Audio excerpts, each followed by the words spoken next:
하나님께서 이스라엘 백성을 애굽 땅에서 탈출하도록 구원하실 때 애굽은 이스라엘 백성을 그냥 놔주지는 않았습니다. 당연히 장정만 60만 명이나 되는 자신들의 종들을 잃기 싫었을 거예요. 그래서 하나님께서는 애굽에게 10가지 재앙을 내리십니다. 첫 번째로는 나일강이 피로 변했고, 두 번째로는 개구리떼가 애굽 땅을 덮습니다.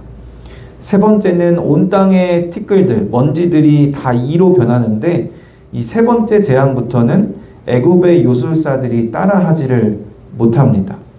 첫 번째, 두 번째 재앙은 요술사들이 따라했었는데, 세 번째 재앙은 따라하지 못하고 오히려 이 애굽의 요술사들이 이는 하나님의 권능이다 라고 고백을 합니다. 네 번째는 파리떼가 가득하게 되는데, 여기서부터는 하나님의 백성을 애굽 백성들과 구별하십니다. 하나님께서 애굽이 자신이 여호와인 줄을 알게 하시기 위해서 애굽 백성과 하나님의 백성을 구별하셔서 하나님의 백성이 사는 고센 땅에만 재앙이 내리지 않게 됩니다. 다섯 번째는 가축에게 돌림병이 있어서 모든 가축이 죽고, 여섯 번째는 악성 종기가 생기는데 이 종기 때문에 이제 요술사들도 종기에 걸려서 모세 앞에 서지도 못했다라고 합니다. 일곱 번째는 우박이 불덩이와 함께 내리는데, 이 재앙에는 사람들이 피할 수 있는 기회를 주셨다라는 특징이 있어요. 밖에 있는 사람과 짐승을 다 집으로 모으지 않으면 죽을 것이다 라고 경고를 해주셔서 애굽 사람 중에서도 하나님의 말씀을 두려워하는 자들은 집으로 피해서 죽음을 면하게 됩니다. 이 정도 되니까 나라가 거의 망하게 됐던 것 같아요. 그래서 그제서야 바로의 신하들도 이제는 이스라엘 백성을 보내주자고, 왕은 아직도 애굽이 망한 줄 모르시냐고 왕에게 따지고 있습니다. 그래도 정신을 못 차렸죠. 그래서 여덟 번째로 메뚜기 떼가 아직 조금 남아있는 모든 식량들을 남김없이 다 먹어버립니다. 그리고 아홉 번째는 3일 동안 빛이 없는 흑암 상태가 지속됩니다. 나라가 다 망하게 된 상태, 모든 식량이 다 없어지고 이제는 빛도 없이 정막만 흐르는 그런 상태였을 텐데요. 그럼에도 불구하고 바로는 포기하지 못합니다. 그러다 결국 10번째 재앙을 맞이하게 되고, 그제서야 이스라엘 백성을 보내주게 되는 거죠. 바로 처음 난 모든 것을 죽이시는 장자 재앙입니다. 오늘 본문 말씀인 출애굽기 12장 말씀이 이 10번째 재앙, 장자 재앙에 대한 말씀입니다. 이 10번째 재앙에는 첫 번째부터 9번째 재앙과는 전혀 다른 독특한 점이 있습니다. 바로가 결국 무너지게 되는 재앙이라는 점에서 첫 번째부터 9째 재앙보다 훨씬 무서운 재앙이었다라는 점도 있지만, 재앙에 대해 성경이 기록하고 있는 방식이 달라요. 앞에 9가지 재앙들에 대해서는 애굽이 재앙을 당하는 데에 초점을 두고 말씀이 기록되었는데, 마지막 10번째 재앙에 대해서는 애굽이 재앙을 당한 것보다 이스라엘이 재앙을 면하게 되었다는 것을 더 중요하게 말씀하고 있습니다. 말씀을 보면 하나님께서는 애굽이 재앙을 당하는 것보다 이스라엘이 재앙을 면하게 되는 것에 훨씬 더 관심이 있는 것처럼 보여요. 당장 12장 시작하는 부분부터 그 재앙이 어떤 재앙인지 설명하는 것이 아니라 이스라엘이 어떻게 그 재앙을 면할 수 있는 것인지에 대해서 하나님께서 명령하고 있는 부분이 나옵니다. 9가지 재앙을 내리실 때까지는 이스라엘 백성에 대한 언급은 거의 없습니다. 이스라엘 백성에게 요구하신 것도 없어요. 그런데 10번째 재앙을 내리시기 전에 이 10번째 재앙에 대해서는 하나님께서 이스라엘 백성에게 아주 중요한 요구를 구체적으로 하고 계십니다. 바로 유월절 규례입니다. 어린 양을 잡고 그 피를 문설주와 임방에 바르고 밤에 고기를 불에 구워 먹고 무교병과 쓴 나무를 함께 먹고 아침까지 남은 것은 불살라야 했습니다. 그 밤에 하나님께서 애굽의 모든 처음 난 것을 다 치고 애굽의 모든 신을 심판하시는데, 문설주와 임방에 바른 그 어린 양의 피를 보고 이스라엘 백성에게는 재앙을 내리지 않겠다라고 말씀하셨어요. 열 번째 재앙에서 중요한 것은 애굽에 엄청난 재앙이 내렸다라는 것이 아니라 드디어 바로가 무너지고 이스라엘 백성을 보내주기로 포기했다라는 것이 아니라 여호와의 유월절인 겁니다. 하나님께서 이 유월절을 얼마나 중요하게 여기시고 이스라엘 백성에게 강조를 하셨냐면 아예 달력을 바꿔버리셨어요. 본문 1절, 2절 같이 한번 다시 읽어볼까요? 여호와께서 애굽 땅에서 모세와 아론에게 일러 말씀하시되 이 달을 너희에게 달의 시작 곧 해의 첫 달이 되게 하고. 당시 이스라엘 백성이 사용하던 달력으로는요, 이 유월절의 때가 7월에 해당했습니다.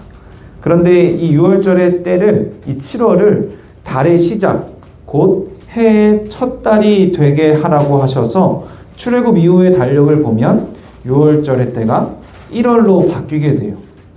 마치 예수님의 탄생이 너무나 중요하기 때문에 예수님의 탄생 연도를 기준으로 기원 전과 기원 후로 나누는 것과 비슷해 보입니다.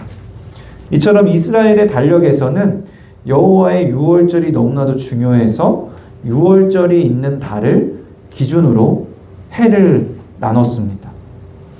그렇다면 유월절이 왜 이렇게까지 중요할까요? 먼저 이 마지막 재앙을 끝으로 이제 출애굽을 시작하기 때문에 유월절이 중요합니다.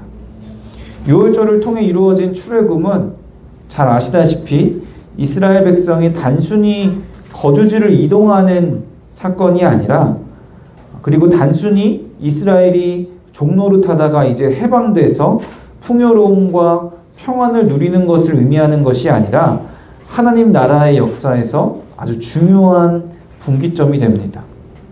출애굽은 애굽에서 종노릇하던 이스라엘 백성들이 하나님의 구원으로 자유함을 얻고 이제 하나님의 거룩한 백성으로서 새롭게 시작하게 되는 그런 중요한 사건인 거예요. 출애굽이 이처럼 중요한 의미를 갖고 있기 때문에 출애굽의 시작을 알리는 이 유월절이 굉장히 중요했습니다. 또 유월절이 중요한 이유는 유월절의 의미에 있습니다. 유월절은 히브리어로 페사흐라는 단어인데요. 지나가다, 넘어가다 라는 뜻입니다. 그래서 유월절로 번역이 된 건데 한자로 넘을 유에 넘을 월자로 썼습니다. 우리가 평소에는 전혀 쓰지 않는 말이죠. 말 그대로 넘어가다 라는 뜻이에요. 영어로는 패스오버인데 마찬가지로 넘어가다 아니면 어떤 것에서 제외되다 라는 뜻이 있어요. 열 번째 재앙이 이스라엘 백성을 넘어간다는 것, 열 번째 재앙에 이스라엘 백성이 제외된다는 것이 이 유월절의 의미입니다. 어떻게 이 재앙이 이스라엘 백성을 넘어갈 수 있었을까요? 본문 13절 같이 다시 읽어볼까요? 내가 애굽 땅을 칠 때에 그 피가 너희가 사는 집에 있어서 너희를 위하여 표적이 될지라 내가 피를 볼 때에 너희를 넘어가리니 재앙이 너희에게 내려 멸하지 아니하리라. 어린 양의 피가 표적이 되어서 그 피로 인하여서 하나님의 심판이 이스라엘 백성을 넘어가고 재앙이 이스라엘 백성에게는 내리지 않았습니다. 어린 양의 피로 인해서 하나님의 백성에게는 재앙이 넘어가고 심판에서 제외된다는 것이 이 유월절의 의미인 거예요. 마지막으로 무엇보다 유월절이 중요한 이유는 우리에게도 동일하게 적용되기 때문입니다. 하나님께서 이스라엘 백성을 사용하셔서 완성될 구원을 미리 모형으로 보여주신 것이거든요. 예수님께서 진정한 유월절의 어린 양이 되셔서 십자가에 못 박혀 죽으시고 피를 흘리셨습니다. 이스라엘 백성이 하나님 말씀에 순종해서 시키신 대로 문설주와 임방에 피를 발랐듯이 이제 우리는 하나님의 말씀에 순종해서 시키신 대로 그 예수님의 십자가 죽음과 부활하심, 그리고 그 십자가 보혈을 믿기만 하면 열 번째 재앙이 이스라엘 백성을 넘어간 것처럼 하나님의 재앙이 우리를 넘어가고 최후 심판에서 우리는 제외되는 겁니다. 이스라엘 백성이 애굽의 종살이로부터 해방되어 약속의 땅 가나안 땅을 향한 여정을 시작하게 된 것처럼 우리는 더 이상 죄의 노예가 아니라 하나님의 거룩한 백성으로 거듭나서 약속의 땅, 그 하나님 나라를 향한 여정을 시작하게 됩니다. 그런데 유월절에 대한 말씀을 잘 보면요, 두 가지 조금은 이상한 점이 있어요. 하나는 이스라엘 백성까지도 재앙의 대상이 된다는 겁니다. 사실 애굽을 향한 10가지 재앙은요, 이스라엘 백성을 구원하시려는 목적이었잖아요. 하나님께서 이스라엘 백성의 그 부르짖음을 들으시고 또 하나님의 언약을 기억하셔서 그의 백성을 구원하시기 위해서 이 10가지 재앙을 내리시는데, 그러니까 당연히 이스라엘의 백성, 그 구원하시고자 하는 백성은 재앙의 대상이 아닐 것 같은데, 재앙이 넘어가기 위해서는 가만히 있으면 안 되고 어린 양의 피가 필요했습니다. 이스라엘 백성이 특별해서 애초에 재앙의 대상에서 빠지게 된 것이 아니었다는 거예요. 우리는 자꾸 사람 중심으로 생각을 하다 보니까 하나님이 이래야 된다, 저래야 된다, 하나님은 나를 구원하셔야 된다, 그리고 구원하신 사람을 어떻게 저렇게 대하실 수 있냐, 이렇게 생각을 하곤 하는데, 하나님의 거룩하심을 기준으로 보면 모든 사람이 심판의 대상일 뿐이에요. 우리가 특별해서 하나님의 백성이고, 우리가 하나님의 백성이기 때문에 하나님이 우리에게 이렇게 저렇게 해주셔야 되는 것이 아닙니다. 우리는 그저 재앙의 대상, 심판의 대상일 뿐인데, 어린 양의 피로 인해서 재앙이 우리를 넘어갔을 뿐이에요. 물론 이 사실이 듣기 좋은 말은 아닐 수도 있는데요, 이것을 정말로 믿고 오직 어린 양의 피를 의지하고 최후 심판이 나를 넘어갔다는 것, 최후 심판에서 내가 제외됐다는 것을 믿는다면 그것이 참 신앙이 되는 겁니다. 그래야 오직 예수뿐이라고, 예수님 한 분만으로 만족한다고 고백할 수 있는 겁니다. 우리가 이것을 정말로 믿지 않으면 우리가 자꾸 불평하게 돼요. 하나님이 어떻게 그럴 수 있어요? 나한테 어떻게 그럴 수 있어요? 구원받은 백성에게 왜 저런 시련을 주실 수 있어요? 이렇게 불평하게 되는 거죠. 그런데 우리가 정말로 심판의 대상이고, 우리가 예수 그리스도의 십자가 보혈로 그 심판을 면했다는 것을, 넘어갔다는 것을 믿는다면 우리는 불평할 수 없습니다. 내가 최후 심판을 받았어야 했는데 그 심판을 면했다면, 오히려 천국까지 약속받았다면 우리가 더 이상 무엇을 불평하고 무엇을 바라겠습니까? 우리가 받은 구원, 천국을 향한 모든 여정이 오직 유월절 어린 양의 피, 예수 그리스도의 십자가 보혈의 공로임을 믿습니다. 우리는 그저 그 예수 그리스도의 공로에 감사하면서 하나님 말씀에 철저히 순종하는 것밖에 없습니다. 또 하나 이상한 점은 유월절 식사의 모습입니다. 본문 8절부터 11절 같이 다시 한번 볼까요? 그 밤에 그 고기를 불에 구워 무교병과 쓴 나물과 아울러 먹되 날 것으로나 물에 삶아서 먹지 말고 머리와 다리와 내장을 다 불에 구워 먹고 까지 남겨두지 말며 아침까지 남은 것은 곧 불사르라. 너희는 그것을 이렇게 먹을지니 허리에 띠를 띠고 발에 신을 신고 손에 지팡이를 잡고 급히 먹으라. 이것이 여호와의 유월절이니라. 밤에 먹어요. 일단 좀 이상하죠. 그리고 고기를 보통 우리는 삶아 먹어야 몸에 좋다고 생각을 하는데 구워 먹으래요, 굳이. 그리고 발효되지 않은 누룩이 없는 떡을 먹어야 했습니다. 맛이 없었겠죠. 그리고 더 이상한 점은 하나님의 은혜를 누리며 그 유월절을 느긋하게 즐기며 잠잠히 먹는 것이 아니라 허리에 띠를 띠고 신발을 신고 지팡이를 잡고 급히 먹어야 했어요. 마치 당장이라도 먼 여행을 떠날 것 같이, 당장이라도 전쟁을 치러야 하는 군인처럼 빨리 준비할 수 있는 음식을 떠날 채비를 한 채로 급히 먹는 그런 모습입니다. 애굽을 떠나 가나안으로 향하는 일, 종 노릇에서 벗어나 하나님의 거룩한 자녀로서의 삶을 사는 것이 너무나 중요하고 또 급한 일이라는 것을 강조하시고 준비시키시는 것 같습니다. 6월절에 동참하고 있는 우리도 이 말씀을 새겨들어야 합니다.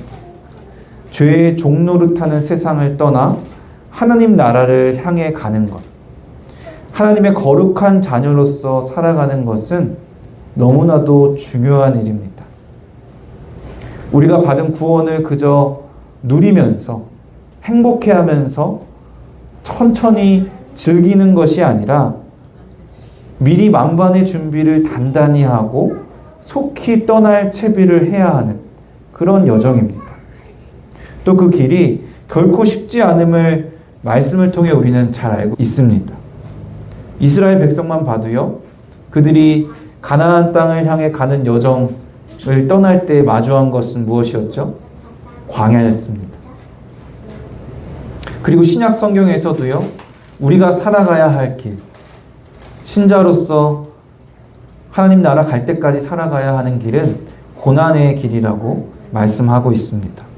그래서 에베소서 말씀을 통해서 우리가 이 여정을 갈 때 진리로 허리띠를 띠고 의의 호심경을 붙이고 복음의 신을 신고 믿음의 방패, 구원의 투구, 성령의 검을 갖고 나아갈 것을 당부하셨어요. 사랑하는 성도 여러분, 세상 마지막 날에는 반드시 최후 심판이 있습니다. 우리가 사는 모습들을 또 우리의 생각들을 돌아보면 우리는 그 심판을 자꾸 잊고 사는 것 같아요. 예수님이 다시 오실 것을 준비하지 않고 사는 모습들이 많습니다. 예수님을 다시 만나지 않을 것처럼 우리는 사는 모습들이 너무나 많습니다. 예수님이 다시 오시는 날, 이 세상이 심판받는 날이 있다는 것을 우리는 잊어서는 안 됩니다. 그런데 또 중요한 것은요, 그 심판의 날의 초점은 재앙에 있는 것이 아니라는 거예요. 이 10번째 재앙을 말씀하시면서 애굽에 내릴 재앙을 강조한 것이 아니라 이스라엘이 그 재앙을 면하게 될 것을 강조하셨던 것처럼 하나님이 더 중요하게 생각하시는 것은 유월입니다. 하나님의 백성에게 그 재앙이 내리지 않고 넘어간다는 것. 하나님의 관심은 우리를 용서하시는 데 있습니다. 재앙이 우리를 넘어가게 하신다는 것. 최후 심판에서 우리를 제외시키신다는 것. 우리를 구원하신다는 것이 하나님의 관심입니다. 나도 당연히 심판을 받아야 하는 존재인데 심판을 면하고 오히려 천국을 선물로 받았다는 것. 하나님이 나를 너무나 사랑해 주셔서 나의 구원에 관심을 가져주시고 나를 구원해 주시고 천국을 선물로 주셨다는 것. 그것만으로 만족하며 감사하는 우리가 되기를 소원합니다.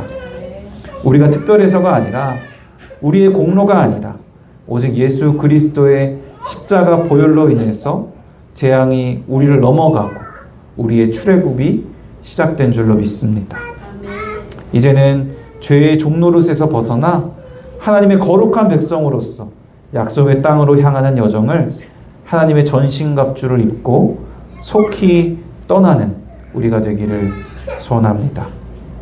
때로는 광야 길을 걷는 것처럼 힘들고 지칠 때도 있겠지만 우리를 구원하신 하나님의 사랑이 이스라엘 백성을 불기둥과 구름기둥으로 인도하시고 또 성막을 통해 함께 하시고 또 만나와 메추라기로 먹이셨던 것처럼 끝까지 우리와 함께 하시고 우리를 인도하여 주실 줄로 믿습니다.